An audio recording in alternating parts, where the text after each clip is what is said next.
You won't believe Nicole sold herself for 1,000 rupees. Honest? Sheila's not her aunt. Instead, she's actually the madam of this particular brothel. Upon observing Gangu's unyielding and fierce temperament, Sheila immediately took action to thwart her, and Gangu's hopes of escaping were completely shattered.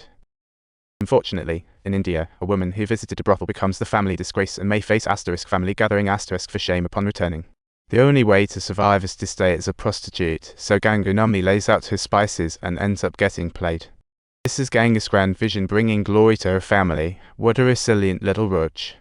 Her family finally plugged into an alternative profession. Her family, and Gangu kicks off a new career. With her noble blood and mesmerizing charm, she becomes the star attraction, attracting requests for overtime wherever she goes. This deeply insulted Gangu, who transformed into warrior, launching an attack on that guy, only for everyone to look at her like she's a runaway. Gangu finally realized that prostitutes have no rights in this world. Everywhere she goes, she's just a sad little meatball. From then on, she let loose, mingled with reputable guys seeking ways to be a high-end talent. Soon, Gangu wore gold and silver, well second to Sheila, a tycoon among tycoons. She kindly distributed the gold jewelry given by clients among her sisters. Unexpectedly, Sheila showed up at the door at that very moment. Sheila hurried the girls to get out and earn money, making it feel like she was rushing delivery drivers for orders. Who can endure this? Clearly, Gangu's appeal has surpassed Sheila's, leaving Sheila feeling quite disgruntled. That night, at 4 a.m., a man with a seriously bad attitude came into the brothel. Sheila realized this was a special guest and woke up sleepy Gangu, urging her to get out and impress the client. But as soon as she walked in, the man pulled out a gun, and Gangu instantly realized things were about to go south. The man forced her into a corner, thereby gaining control over Gangu's fate. Gangu's pleas echoed through the brothel, and everyone crowded at the door, eager for some drama. Sheila, however, deliberately dragged her feet until Gangu's wails brought her twisted joy. Gangu ended up battered, with 15 stitches on body, 4 on mouth, and Sheila felt no guilt. Sheila was so straightforward, telling Gangu that working this job comes with risks. Too much energy means you gotta endure. At this point, Gangu said nothing, only thinking, in making money for you, what a weird partnership we have. Sheila passed Gangu off to the pervert, not a cool move, but while Gangu was in the hospital, even the nurses looked down on her and tossed her in the supply closet. But Gangu didn't fall. Instead, she found out that the guy was a henchman for Koppu, the big boss of the underworld. Koppu, though a shady character, is quite chivalrous, respected to a ridiculous degree. Police even have to read his mood.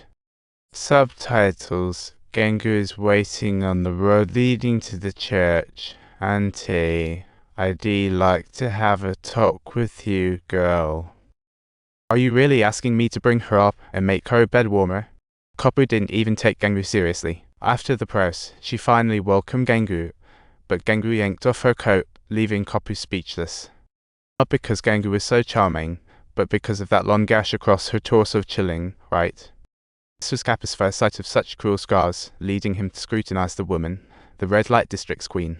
But now her body is wrecked, and so is her career. Koppu offered her some cash, but Gangu turned him down. She wasn't here for cash, she was seeking justice. Koppu admired this kind of woman and immediately accepted her as an adopted sister.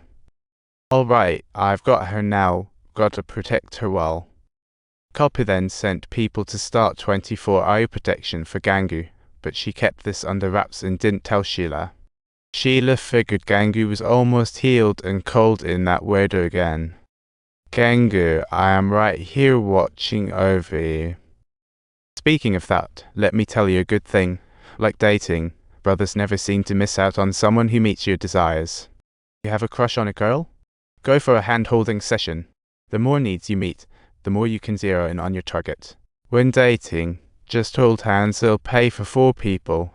Just take a look. No matter what happens, I won't miss a chance to make a quick buck. The sisters repeatedly urged Gangu not to go, but she calmly stepped back into that room. But that man was even more vicious than last time. It was an ultimate challenge. As soon as Gangu walked in, he started hitting her, while Sheila cranked the radio volume up high, trying to drown out Gangu's screams. Just at that moment, a luxury car sped up and stopped outside the brothel. Copper had arrived. He ordered his men to grab that freak, and then it was a beatdown until he was a bloody mess. Everyone there was frozen in fear. Everyone knew Copper was standing up for Gangu, and she had taken the risk to find Copy for this exact moment. She wanted everyone to know that even though she was a weak woman, she had a strong man behind her, ready to be the protector for all her sisters. If you really enjoyed this story, don't forget to like and subscribe.